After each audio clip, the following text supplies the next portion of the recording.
શહેરના દરેક મુખ્ય ટ્રાફિક જંકશન પર રિક્ષાઓના કારણે ઊભી થતી ટ્રાફિક જામની સમસ્યાને ઉકેલવા પોલીસ કમિશનરે મહત્વનો નિર્ણય લીધો છે।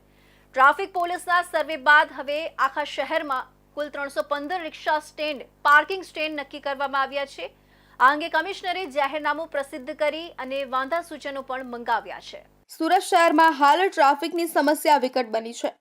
શહેર વિસ્તાર સતત વિસ્તરી રહ્યો છે અને વસ્તી દર વર્ષે વધી રહી છે। એક તરફ શહેરમાં સિટી બસ અને બીઆરટીએસ જેવી આધુનિક જન પરિવહન સેવાઓ ઉપલબ્ધ છે, તેમ છતાં સુરતના નાગરિકો મોટા પાયે રિક્ષા સેવાનો ઉપયોગ કરે છે। પરિણામે શહેરના મુખ્ય રસ્તાઓ અને ચોરાહાઓ પર રિક્ષાઓનું દબાણ જોવા મળે છે।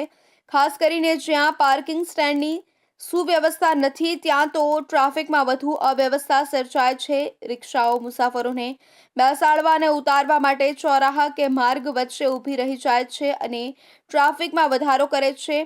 આ સમસ્યાને મૂલ્યાંકિત કરી પોલીસ કમિશનરે 2 માસ પહેલા ટ્રાફિકના તમામ ઉચ્ચ અધિકારીઓ સાથે વિશેષ મીટિંગ બોલાવી હતી, જેમાં તેમણે સમગ્ર શહેરમાં સોંપાયેલા વિસ્તારોના આધારે રિક્ષા પાર્કિંગ સ્ટેન્ડ માટે યોગ્ય સ્થળો નક્કી કરવા તાકીદ કરી હતી। આ આદેશથી શહેરના 4 ટ્રાફિક ઝોનના અધિકારીઓએ વિસ્તૃત સર્વે હાથ ધર્યો હતો। ટ્રાફિક ઝોન 1માં 118 સ્થળો, ઝોન 2માં 57 સ્થાન, ઝોન 3માં 79 પોઈન્ટ, ઝોન 4માં 61 સ્ટેન્ડ માટે પસંદગી સર્વેના આધારે પોઈન્ટ નક્કી થયા છે।